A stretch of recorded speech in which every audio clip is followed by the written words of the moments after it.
요즘 설탕값 난리가 아니죠. 여러분 주변에서도 보면 설탕값 많이 올랐다는 이야기는 많이 들을 거예요. 실제로 말입니다. 연초 대비해 보면 설탕값은요 36.9%가 올랐습니다. 와, 많이 올랐죠. 연초 대비해서 이렇습니다. 그런데 연초 대비하지 않고요 코로나19 이전과 비교를 하면 무섭습니다. 얼마나 무서우냐. 여러분 코로나19 이전에는요 파운드당 13.13달러였습니다. 13.13달러. 그런데 9월 19일 현재 27.44달러입니다. 2배가 넘어섰죠. 2배가. 야, 엄청납니다. 올라가는 속도도 보면 말입니다. 설탕값이 2020년 4월 27일 코로나19 때예요. 이때는 파운드당 9.21달러였습니다. 그러던 것이 2022년 최고로 올라간 게 9월 30일에 19.83달러까지 올라갔거든요. 그러다가 2022년에는 좀 주춤한가 싶더니요 2023년에 들어와서는요 올라가기 시작하는데 천정이 어딘지 모르겠다 이렇게 생각할 정도로 올라갑니다. 예, 6월 30일에 22.89달러까지 올라가더니 지금 9월 19일에 27.44달러까지 올라갔으니 장난 아니죠. 안 떨어집니다. 10월 6일에도 26.74달러입니다. 잘 안 떨어집니다. 이렇게 되면 여러분, 이렇게 되면 여러분도 알다시피 예, 이게 빵을 만들 때나 또 과자를 만들 때나 뭐 모든 음식을 만들 때 설탕은 다 들어가거든요. 웬만한 것은 다 들어갑니다. 단맛이 있어야지 음식 맛이 좋으니까. 그러면 그중에서도 가장 많이 들어가는 빵과 과자는 어떻게 될까요? 진짜 폭등한다는 말 나오겠죠. 또 조만간 말입니다. 제과업체들 예, 제품값 올린다는 이야기 또 나올 겁니다. 그 정도로 말입니다. 지금 심각합니다. 심각해요. 세계적으로도 보면 여러분 설탕 가격이 2011년 이후 13년 만에 최고치라고 합니다. 이게 유엔 식량 농업기구에서 발표하는 것을 보면 설탕 가격 지수가 162.7이에요. 무려 말입니다. 한 달 만에 9.8%가 늘어났습니다. 지금 다른 거는 떨어지거든요. 곡물이 1% 늘어났어요. 곡물이 126.3으로 1% 늘어났고요. 나머지 유지료, 육류, 유제품 다 떨어졌거든요. 전월 대비해서.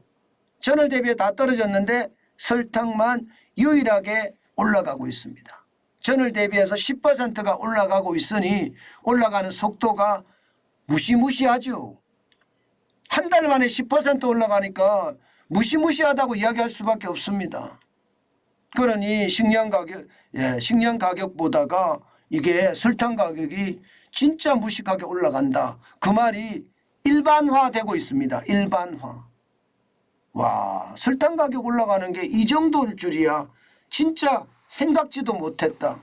이렇게 되면 여러분 슈거플레이션이라고 하죠. 설탕 가격이 올라감으로 해서 다른 제품의 가격이 덩달아 올라가는 것, 이게 인플레이션을 연상시킨다고 해서 설탕이라는 슈거와 인플레이션을 합쳐서 슈거플레이션이 된다. 이런 얘기가 나오는 겁니다.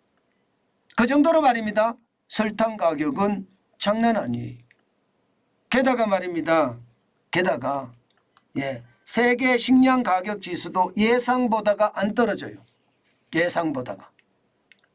이게 작년 3월에 159.7까지 올라갔거든요. 올라갈 수밖에 없었던 게 러시아가 우크라이나를 침략함으로써요. 우크라이나의 식량을 세계로 수출하기 힘들어졌고요. 러시아의 식량을 세계로 수출하기 힘들어졌습니다. 그 바람에 식량 가격 지수가 폭등했습니다. 폭등. 그러다가 점차 안정이 돼 가기는 합니다. 올해 1월에는요 131.2까지 내려왔고요. 그리고 러시아가 흑해 곡물 협정을 파기하는 순간 잠깐 올라가기는 했습니다. 그렇지만 8월에 121.6 그리고 9월에 121.5 이렇게까지 떨어지기는 해요. 그러나 떨어지는 속도가 느려요. 다시 말해서 설탕도 많이 올라가지만 슈거플레이션이라고 하지만 이게 식량도 이게 쉽게 안 떨어진다는 거예요. 떨어지지만 곡물 같은 거는 오히려 올라가고 있으니까요. 그러면 장기적으로 말입니다. 이게 지금 설탕 가격이 올라가는 이유가 노동력이 부족하다는 것이 현실이고요. 여기다가 이상기후 때문에 많은 사탕수수가 죽었기 때문이거든요. 그러면 곡물도 똑같은 피해를 받았겠죠. 저는 그래서 말입니다. 예상했던 것보다가 인플레이션이 쉽게 가라앉지 않을 거다. 슈거플레이션이 오는 것은 당연하고요. 여기다가 식품에 대한 인플레이션은 점점 커지고요. 유가는 사우디아라비아가 미국에게 감산을 하는 것이 아니라 정산을 좀 하겠다 이런 이야기는 했어요. 그런 이야기는 했다고 하지만 여전히 유가는 높은 상태입니다. 이것까지 합쳐지면 말입니다. 에너지원, 광물, 곡물 다 오르면 이게 인플레이션에 대한 우려감은 저는 적지 않다 이렇게 생각합니다. 설탕값이 13년 만에 최고치가 되고 곡물값이 쉽게 세계 식량 가격이 쉽게 안 떨어지는 것을 보면 결국은요 인플레이션 길게 간다는 말이 틀린 말이 아니다. 이 말씀 다시 한번 제가 강조합니다. 제가 여러분들에게 계속 강조하는 것이 이게 여러분 저성장에 대한 이야기 진짜 많이 하고요. 또 고물가에 대한 이야기 굉장히 많이 합니다. 실제로 그런 지표들이 많이 나오고요. 이것은 어떻게 생각하면 저성장과 고물가, 스태그플레이션에 대한 우려감이 있다는 뜻으로 그렇게 이해해 주시면 좋을 것 같습니다.